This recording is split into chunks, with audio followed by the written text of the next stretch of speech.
नमस्कार दोस्तों, आप देख रहे हैं टारगेट विद एग्जाम और मैं हूं आपका एजुकेटर।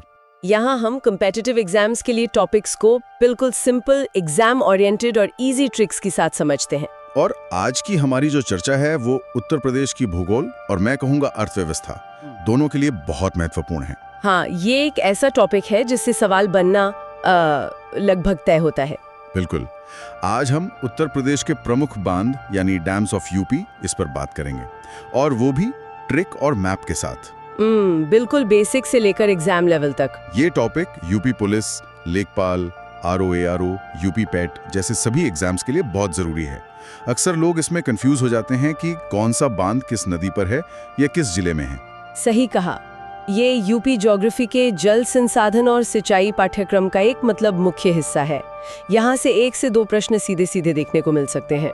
और पूछने का तरीका भी अलग अलग होता है। हाँ, कभी सीधे बांध का स्थान पूछ लेते हैं, कभी नदी का नाम, और सबसे कॉमन तो है सुमेलित करे, मतलब मैच द फॉलोइंग वाले प्रश्न। इसीलिए अगर इस टॉपिक को एक बार सही से समझ लिया जाए तो परीक्षा में गलती होने की संभावना बहुत कम हो जाएगी। तो इस चर्चा को ध्यान से और आखिर तक जरूर सुनिएगा। चलिए शुरू करते हैं। सबसे पहले एक बेसिक कॉन्सेप्ट समझते हैं जहां स्टूडेंट्स अक्सर कंफ्यूज हो जाते हैं। बांध और बैराज में क्या अंतर है? ये समझना बहुत जरूरी है क्योंकि इसका सीधा संबंध उत्तर प्रदेश की भौगोलिक बनावट से है। अच्छा। हाँ, अगर आप यूपी के मैप को देखें तो आपको 2 तरह की जमीन दिखेगी। एक तो ऊपर का गंगा यमुना का मैदानी इलाका जो मुलायम जलोढ़ मिट्टी से बना है, अलुवियल सॉइल जिसे कहते हैं। बिल्कुल।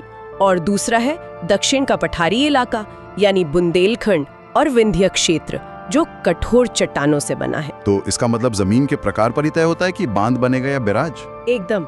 मैदानी इलाके की जो नरम मिट्टी है वो पानी का भारी दबाव नहीं झेल सकती, इसलिए वहाँ ऊंचाई तक पानी रोकने के लिए बड़े बांध बनाना संभव नहीं है। तो वहाँ क्या करते हैं? वहाँ पर बैराज बनाए जाते हैं। बैराज का मुख्य उद्देश्य पानी को स्टोर करना नहीं बल्कि नदी के प्रवाह की दिशा बदलना होता है, जिसे डाइवर्जन कहते हैं। अच्छा, ताकि नहरों के जरिए पानी को खेतों तक पहुंचाया जा सके। एग्जैक्टली। जैसे गंगा नदी पर नरौरा बैराज है या यमुना पर हथनी कुंड बैराज है। इनका काम बस पानी को नहरों की तरफ मोड़ना है। समझ गया। और पठारी भाग का क्या? उसके ठीक विपरीत दक्षिण का पठारी भाग कठोर चट्टानों का बना है। वो पानी के विशाल भंडार को रोकने के लिए एक मजबूत आधार देता है। इसीलिए उत्तर प्रदेश के ज्यादातर बड़े बांध उसी इलाके में हैं। बिल्कुल, आपको लगभग सभी बड़े बांध वहीं मिलेंगे। यहाँ बांध बनाने का मुख्य उद्देश्य होता है जल भंडारण यानी वाटर स्टोरेज, जिससे बिजली भी बनती है और सिंचाई भी होती है। तो उत्तर है जल भंडारण के लिए। बिल्कुल सही। ये तो बहुत अच्छे से स्पष्ट हो गया।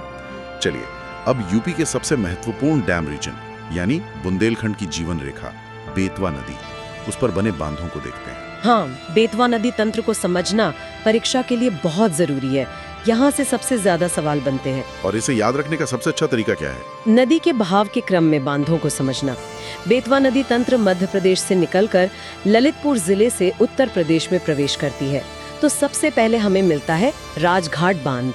राजघाट बांध ये ललितपुर जिले में है और यूपीएमपी की सीमा पर है। हाँ, यह एक संयुक्त परियोजना है और इसकी खासियत यह है कि बेतवा नदी पर इसका जल ग्रहण क्षेत्र मतलब कैचमेंट एरिया सबसे बड़ा है। ठीक है, राजघाट के बाद? नदी के बहाव में थोड़ा और आगे बढ़ने पर ललितपुर में ही झांसी की सीमा के पास आता है माता टीला बांध। माता टीला बांध, ये तो परीक्षा का एक बहुत ही पसंदीदा सवाल है। हाँ, बिल्कुल। इसका दूसरा नाम रानी लक्ष्मीबाई परियोजना है। आपको दोनों नाम याद रखने हैं क्योंकि परीक्षक कंफ्यूज करने के लिए कोई भी नाम दे सकता है। इसका निर्माण 1958 में हुआ था, है ना? जी। माता टीला के बाद नदी झांसी जिले में प्रवेश करती है, जहां हमें 2 और महत्वपूर्ण बांध मिलते हैं, सुकमा डुकमा बांध और पारीछा बांध। पारीछा बांध तो झांसी कानपुर हाईवे पर है। सही। और पारीछा बांध का एक औद्योगिक महत्व भी है। सिंचाई के अलावा इसका मुख्य उपयोग पारीछा थर्मल पावर प्लांट को पानी की आपूर्ति करना है। अच्छा। तो ये कृषि और उद्योग दोनों के लिए जरूरी है। बिल्कुल। अब यहाँ एक समस्या आती है, एक ही नदी पर इतने सारे नाम, राजघाट, माता टीला, सुकमा डुकमा, पारीछा। हाँ, इन्हें याद रखना मुश्किल हो सकता है। तो इसके लिए हमने एक सिंपल सी ट्रिक बनाई है। अच्छा। ट्रिक है, ध्रुव की माता ने अपने बेटे का परिचय राजा से करवाया। ध्रुव की माता ने अपने बेटे का परिचय राजा से करवाया। चलिए इसे डीकोड करते हैं। यहाँ ध्रुव से मतलब है दुर्वारा बांध, जो इसी क्षेत्र का एक और बांध है। और माता से हो गया हमारा सबसे महत्वपूर्ण माता टीला बांध। बेटे शब्द से आपको नदी का नाम याद रहेगा, बेतवा नदी। अच्छा, बेटे से बेतवा। हाँ, परिचय से परीक्षा बांध और राजा से राजघाट बांध। वाह, तो इस एक लाइन से बेतवा नदी के 4 सबसे महत्वपूर्ण बांध और नदी का नाम सब कुछ क्रम से याद हो जाएगा। बिल्कुल। बहुत बढ़िया। अब बेतवा के बाद हम चलते हैं उत्तर प्रदेश के दूसरे सबसे महत्वपूर्ण क्षेत्र की ओर, जिसे ऊर्जा राजधानी भी कहा जाता है, सोनभद्र। हाँ, सोनभद्र। यहाँ सोन नदी और उसकी सहायक रेहंद नदी का तंत्र है। और सोनभद्र में सबसे प्रमुख है रेहंद बांध। ये पिपरी नाम की जगह पर रेहंद नदी पर बना है, जो आगे जाकर सोन नदी में मिल जाती है। सही, इसीलिए इसे सोन नदी तंत्र का हिस्सा माना जाता है। इस बांध से जुड़ा एक तथ्य है जो वनडे एग्जाम्स में मतलब अनगिनत बार पूछा गया है। इसका जलाशय है। बिल्कुल। इस बांध के पीछे जो विशाल झील बनी है उसे गोविंद बल्लभ पंत सागर कहते हैं। ये भारत की सबसे बड़ी कृत्रिम झील है, मतलब आर्टिफिशियल लेक है। हाँ, ये फैक्ट तो सीधे सीधे याद रखना है। ये एक ग्रेविटी डैम है और इसकी ऊंचाई लगभग 91.5 मीटर है। रेहंद बांध के अलावा सोनभद्र में एक और महत्वपूर्ण बांध है, ओबरा बांध। ये रेहंद बांध से करीब 25 किलोमीटर उत्तर में है। और इसका इस्तेमाल जल विद्युत और थर्मल पावर दोनों के लिए होता है। ठीक, और यहाँ के बांधों को याद रखने के लिए भी एक मजेदार ट्रिक है। हाँ, ट्रिक है। रेहाना का सन गोविंद धानाधन योजना में खाता खोलता है। अच्छा, चलिए इसे भी समझते हैं। रेहाना से हो गया रेहंद बांध। सन या सोन से आपको याद रहेगा कि ये सोन नदी तंत्र का हिस्सा है। और गोविंद से गोविंद बल्लभ पंत सागर जलाशय का नाम। ये सबसे जरूरी पॉइंट है। बिल्कुल। और धाना या धन से धनरौल बांध, जो इसी क्षेत्र में घग्घर नदी पर है। तो इस एक वाक्य से पूरा सोन रेहंद सिस्टम और उसका सबसे महत्वपूर्ण जलाशय सब कुछ कवर हो जाता है। बहुत बढ़िया। अब कुछ और क्षेत्रों के बांधों पर नजर डालते हैं जो परीक्षा में पूछे जाते हैं। मिर्जापुर की बात करते हैं। हाँ, मिर्जापुर अपने मिट्टी के बांधों के लिए विशेष रूप से जाना जाता है। मिर्जापुर में सबसे प्रमुख है अडवा बांध, जो अडवा नदी पर है। इसकी खासियत क्या है? इसकी खासियत है कि एक मिट्टी का बांध है जिसे अर्थन डैम कहते हैं और इसकी लंबाई 7.9 किलोमीटर है, जो काफी ज्यादा है। इसके अलावा यहाँ सिरसी बांध है जो बरखर नाला पर है, और जीरगों जलाशय है जो जीरगों नदी पर है। जीरगों जलाशय सिंचाई और मछली पालन के लिए काफी प्रसिद्ध है। मिर्जापुर में एक और बांध है, अहरौरा बांध, गरई नदी पर। हाँ, यहाँ से मैच द फॉलोइंग में सवाल मिल सकता है। अब चलते हैं ललितपुर, जिसे बांधों का जिला भी कहा जाता है। हाँ, बेतवा नदी के बड़े बांधों के अलावा यहाँ कई छोटी नदियों पर भी बांध बने हैं। और अच्छी बात यह है कि ललितपुर के ज्यादातर छोटे बांधों को याद रखना बहुत आसान है। क्यों? क्योंकि बांधों के नाम उन्हीं नदियों पर हैं जिन पर वे बने हैं। जैसे जामनी बांध जामनी नदी पे, रोहिणी बांध रोहिणी नदी पे, अच्छा, शहजाद बांध शहजाद नदी पे, और सजनम बांध सजनम नदी पे। ये तो सीधे सीधे याद हो जाएंगे। लेकिन यहाँ एक बहुत जरूरी बात पर ध्यान देना है। ये एक क्लासिक एग्जाम ट्रैप है। वो क्या है? ललितपुर में शहजाद नदी पर ही एक और छोटा बांध है जिसका नाम गोविंद सागर बांध है। अब यहीं पर परीक्षक फंसाता है। बिल्कुल। छात्र गोविंद नाम देखकर उसे सोनभद्र के विशाल गोविंद बल्लभ पंत सागर से कंफ्यूज कर देते हैं, जबकि दोनों में जमीन आसमान का अंतर है। हाँ, याद रखिए, गोविंद सागर बांध ललितपुर में एक छोटा बांध है, जबकि गोविंद बल्लभ पंत सागर सोनभद्र में भारत की सबसे बड़ी कृत्रिम झील है। ये बहुत महत्वपूर्ण जानकारी है। अब बुंदेलखंड की कुछ और परियोजनाओं को हम संक्षेप में देख लेते हैं। जरूर। महोबा में अर्जुन नदी पर अर्जुन बांध और करदिया नदी पर सलारपुर बांध है। हमीरपुर में बिरमा नदी पर मौधा बांध, और चित्रकूट में गुंटा और पथराई बांध है। ये नाम भी मैच द फॉलोइंग में अक्सर दे दिए जाते हैं। तो एक बार नजर में रखना जरूरी है। सही। चलिए अब कुछ ऐसी परियोजनाओं को देखते हैं जो उत्तर प्रदेश ने दूसरे राज्यों के साथ मिलकर बनाई हैं। हाँ, संयुक्त परियोजनाओं से सवाल हमेशा बनते हैं। सबसे पहले राजघाट बांध, जिसे हमने अभी पढ़ा। बिल्कुल, बेतवा नदी पर।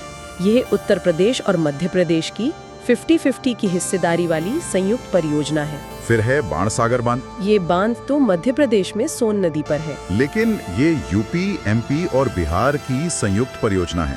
इसमें पानी का बंटवारा 1:1 के अनुपात में होता है। अच्छा, तो उत्तर प्रदेश को इसका एक हिस्सा मिलता है। जी। इसके बाद गंडक परियोजना है, जो उत्तर प्रदेश और बिहार की साझा परियोजना है। और इससे हमारे पड़ोसी देश नेपाल को भी लाभ मिलता है। और एक है हथनी कुंड बैराज, यमुना नदी पर। यह 5 राज्यों की एक बड़ी परियोजना है, उत्तर प्रदेश, हरियाणा, दिल्ली, हिमाचल प्रदेश और राजस्थान। वाह। अब कुछ सीधे सीधे वन लाइनर्स पर आते हैं जो सबसे बड़ा या सबसे ऊंचा की श्रेणी में पूछे जाते हैं। ये स्टैटिक जीके के प्रश्न हैं। ठीक है, तो उत्तर प्रदेश का सबसे ऊंचा बांध कौन सा है? यह है रामगंगा बांध, जो 128 मीटर ऊंचा है। यह बिजनौर के कालागढ़ में स्थित है। सबसे बड़ी कृत्रिम झील गोविंद बल्लभ पंत सागर, रिहंद बांध पर, सोनभद्र में। ये पॉइंट तो अब तक याद हो ही गया होगा। और सबसे पुरानी नहर पूर्वी यमुना नहर, जो 1830 में बनी थी। और उत्तर प्रदेश की सबसे लंबी नहर प्रणाली है शारदा नहर। ये चारों तथ्य सीधे सीधे याद रखने वाले हैं। बिल्कुल। अब उस हिस्से पर आते हैं जो सबसे जरूरी है, एग्जाम ट्रैप जोन। हाँ, वो पॉइंट्स जहां परीक्षक आपको कंफ्यूज करने की पूरी कोशिश करता है और जहां अक्सर छात्र गलती कर बैठते हैं। पहला ट्रैप है रामगंगा को लेकर। अच्छा, इसमें क्या है? रामगंगा नाम से बांध भी है और बैराज भी। रामगंगा बांध, जो प्रदेश का सबसे ऊंचा बांध है, वो बिजनौर के कालागढ़ में है। जबकि रामगंगा बैराज बदायूं और बरेली के पास सिंचाई के लिए बनाया गया है। दोनों की जगह और उद्देश्य बिल्कुल अलग-अलग हैं। सही। दूसरा बड़ा कंफ्यूजन होता है अडवा और बद्दुआ बांध में। नाम मिलते जुलते हैं इसलिए। हाँ, अडवा बांध मिर्जापुर उत्तर प्रदेश में है।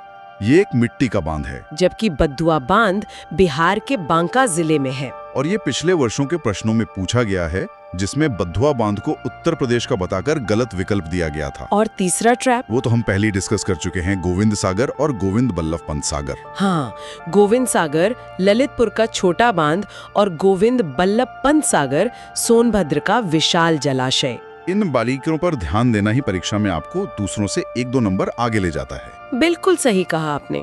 अब कुछ वर्तमान घटनाक्रम पर भी नजर डाल लेते हैं। सबसे चर्चित है केन बेतवा लिंक परियोजना, भारत की पहली नदी जोड़ो परियोजना। हाँ, इससे उत्तर प्रदेश के बुंदेलखंड क्षेत्र के जिले जैसे बांदा, महोबा, झांसी और ललितपुर लाभान्वित होंगे। इसके अलावा दसान नदी पर बना लहचूरा बांध अपने आधुनिकीकरण के कारण चर्चा में है। और चित्रकूट का रसिन बांध भी हाल ही में खबरों में रहा। तो करंट अफेयर से जोड़कर भी इन पर सवाल बन सकते हैं। बिल्कुल।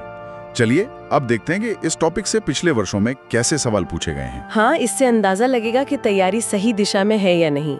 एक प्रश्न सुमिलित करें प्रकार का था, जिसमें एक तरफ बांधों के नाम थे, माता टीला, रिहंद, और दूसरी तरफ नदियों के नाम। ये बहुत आसान प्रश्न है, अगर आपको याद है कि माता टीला बेतवा नदी पर है और रिहंद सोन की सहायक नदी है। इसी प्रश्न में रानी लक्ष्मीबाई परियोजना भी दिया जा सकता था, जिसका उत्तर भी बेतवा नदी ही होता। एक और प्रश्न था कि निम्न में से कौन सा सही सुमिलित नहीं है। अच्छा। विकल्प थे ए पारिशा बेतवा, बी रामगंगा बिजनौर, सी अडवा मिर्जापुर और डी बद्दुआ उत्तर प्रदेश। यहाँ वही एग्जाम ट्रैप काम आया जिसकी हमने अभी अभी बात की थी। बिल्कुल सही उत्तर था डी बद्दुआ उत्तर प्रदेश, क्योंकि बद्दुआ बांध बिहार में है, उत्तर प्रदेश में नहीं। बाकी सभी विकल्प सही सुमेलित थे। तो देखा आपने, अगर कॉन्सेप्ट्स और एग्जाम ट्रैप्स क्लियर हैं तो सवाल हल करना कितना आसान हो जाता है। बिल्कुल। चलिए अब 2 मिनट में पूरे टॉपिक को क्विकली रिवाइज करते हैं। ठीक है। बुंदेलखंड की जीवन रेखा कौन सी नदी है? बेतवा नदी। यूपी का सबसे ऊंचा बांध? रामगंगा बांध 128 मीटर, बिजनौर। प्रदेश की ऊर्जा राजधानी? सोनभद्र, जहां रिहंद और ओबरा बांध है। और भारत की सबसे बड़ी कृत्रिम झील? गोविंद बल्लभ पंत सागर। मिट्टी के बांधों के लिए कौन सा जिला प्रसिद्ध है? मिर्जापुर। और पेयजल आपूर्ति के लिए बनाए गए प्रमुख बैराज?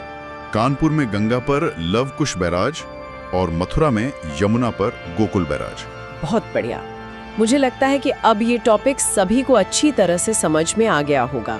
हाँ, हमने हर पहलू को कवर करने की कोशिश की है। निश्चित रूप से हमने बेसिक कॉन्सेप्ट से लेकर महत्वपूर्ण बांध, ट्रिक्स और एग्जाम ट्रैप्स तक सब कुछ विस्तार से समझा है। तो अगर ये चर्चा आपको अच्छी लगी, टॉपिक समझ में आ गया है, तो वीडियो को लाइक जरूर करें। इससे हमें पता चलता है कि हमारी मेहनत सफल हुई। और चैनल टारगेट विद एग्जाम को सब्सक्राइब करें, क्योंकि आगे भी ऐसे ही ट्रिक बेस्ड और एग्जाम फोकस टॉपिक्स आने वाले हैं। और कमेंट में लिखकर जरूर बताइए कि आप अगला टॉपिक कौन सा चाहते हैं। हम आपके सुझावों पर जरूर ध्यान देंगे। वीडियो को अंत तक देखने के लिए आपका बहुत बहुत धन्यवाद। All the best for your exam.